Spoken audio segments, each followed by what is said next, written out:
Hello बच्चों, good morning.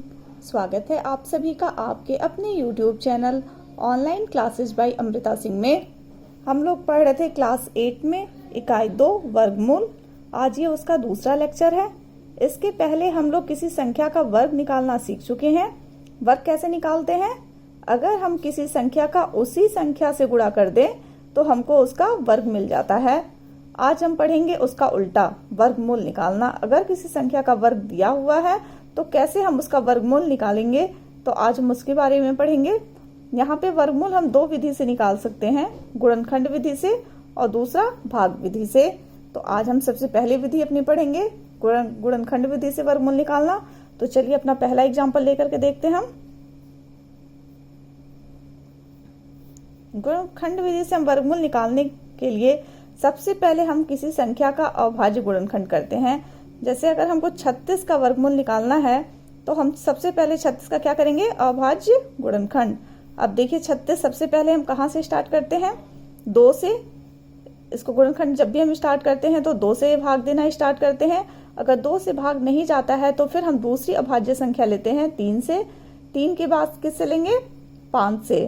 ठीक है, 4 नहीं लेंगे बच्चों, क्योंकि 4 क्या है? अविभाज्य संख्या नहीं है। हम क्या करते हैं? इसका अविभाज्य गुणनखंड निकालते हैं। तो 2 से हम देखते हैं ये संख्या कट जाएगी। 2 से इसमें भाग देंगे हम 36 में। कितनी बार में भाग जाएगा? 18 बार में। 18 दूनी 36। फिर हम किससे इसमें भाग देंगे? फिर से 2 से। बार बार हम 2 से स्टार्ट करते हैं चेक करना। अगर 2 से भाग नहीं जाता है तो अगली संख्या लेते हैं, अगली अविभाज्य संख्या। अगर उससे नहीं जाता है तो फिर अगली अविभाज्य संख्या। और अविभाज्य संख्याएं क्या होती हैं? जैसा कि हम सभी लोग जानते हैं, जो संख्या एक या अपने आप से ही कटे, बाकी किसी दूसरी संख्या से विभाजित ना हो, उसको हम अविभाज्य संख्याएं कहते हैं। तो 2 9 18।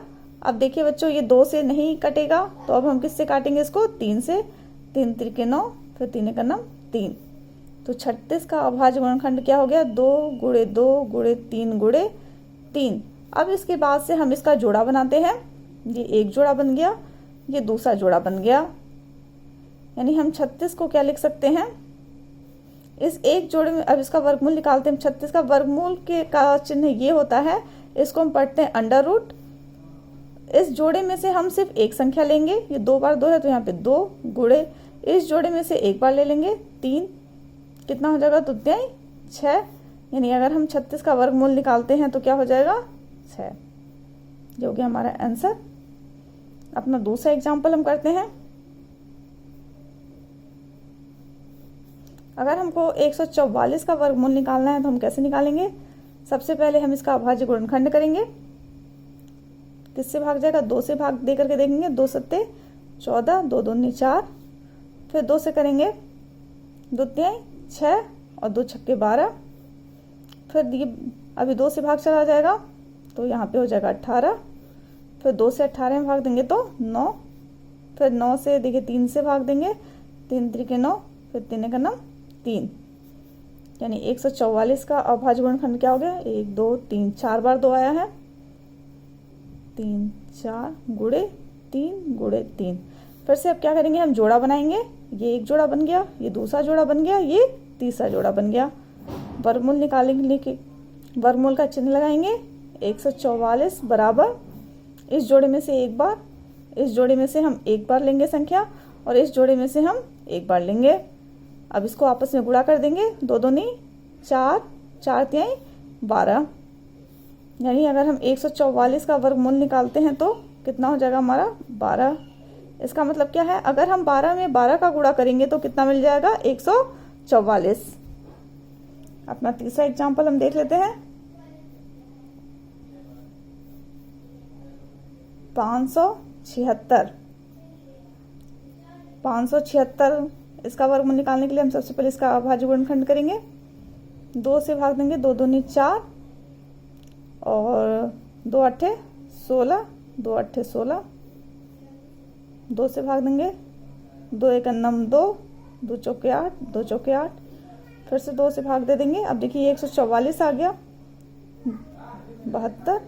फिर 2 से भाग देंगे तो कितना हो जाएगा? 36। अगेन हम 2 से करेंगे तो कितना हो जाएगा? 18। फिर 9 फिर 3 से 9, फिर 3 से 1। इस तरह से हम देखते हैं 576 का अभाज्य गुणनखंड 1 2 3 4 5 6 बार 2 आया है। 2 3 4 5 6 गुणे 3 गुणे 3, एक जोड़ा बना, दूसरा, तीसरा, चौथा, सभी का जोड़ा बन गया। तो इसका वर्गमूल निकालेंगे तो क्या होगा, सभी जोड़े में से बस एक एक बार हम लिखेंगे उस संख्या को। 2 इस जोड़े में से 2, फिर इस जोड़े में से एक 2 आ जाएगा और यहाँ से एक 3 आ जाएगा। गुणा कर लेंगे आपस में, कितना, 2 दूनी 4, 4 दूनी 8, 8 से के 24, यानी कि 576 का हम वर्गमूल निकालेंगे, कितना हो जाएगा 24 आंसर। इसी तरह से हम किसी संख्या को पूर्ण वर्ग है या नहीं वो भी चेक कर सकते हैं। वो कैसे चेक करेंगे बच्चों, चलिए देखते हैं। अब कोई संख्या पूर्ण वर्ग है या नहीं वो कैसे हम चेक करेंगे, एक एग्जांपल लेते हैं इसका। सबसे पहले हम लेते हैं 360, देखते हैं ये पूर्ण वर्ग है या नहीं। तो इसका हम अभाज्य गुणनखंड कर देंगे, 2 से करेंगे तो कितना हो जाएगा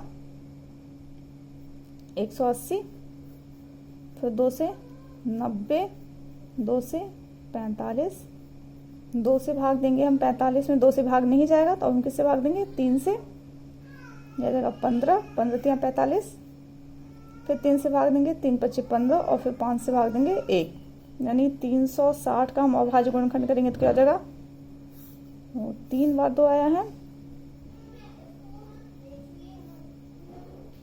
अब हम यहाँ पे जोड़े बनाते हैं, यहाँ देखिए एक जोड़ा बन गया, ये 3 का एक जोड़ा बन गया, लेकिन देखिए इस 2 का और इस 5 का ये जोड़ा नहीं बना, इन दोनों संख्याओं के कोई जोड़े नहीं है, तो इसलिए ये पूर्ण वर्ग नहीं है। अगर हमारे पास कोई संख्या ऐसी बच जाती है जिसके जोड़े नहीं है, इसका मतलब वह पूर्ण वर्ग नहीं है। तो इसका मतलब क्या है, 360 पूर्ण वर्ग नहीं है।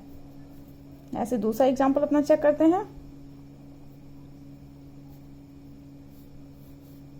225, ये देखिए लास्ट में 5 है, यानी ये किससे विभाजित होगा 5 से, 5 चौको 20, 5 25, फिर 5 से कर देते हम 5 9 45, 3 त्रिके 9, 3 का 3, यानी इसका अभाज्य गुणनखंड क्या हुआ 225 का 5 गुणे 5 गुणे 3 गुणे 3।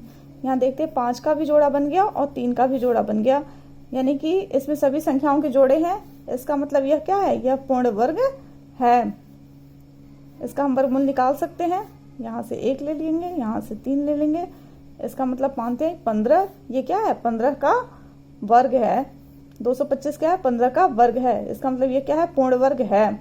समझ में आ गया बच्चों, ऐसे हम पूर्ण वर्ग भी चेक कर सकते हैं गुणनखंड करके किसी संख्या का, और वर्गमूल भी निकाल सकते हैं। उम्मीद करते हैं आपको ये वीडियो समझ में आया होगा।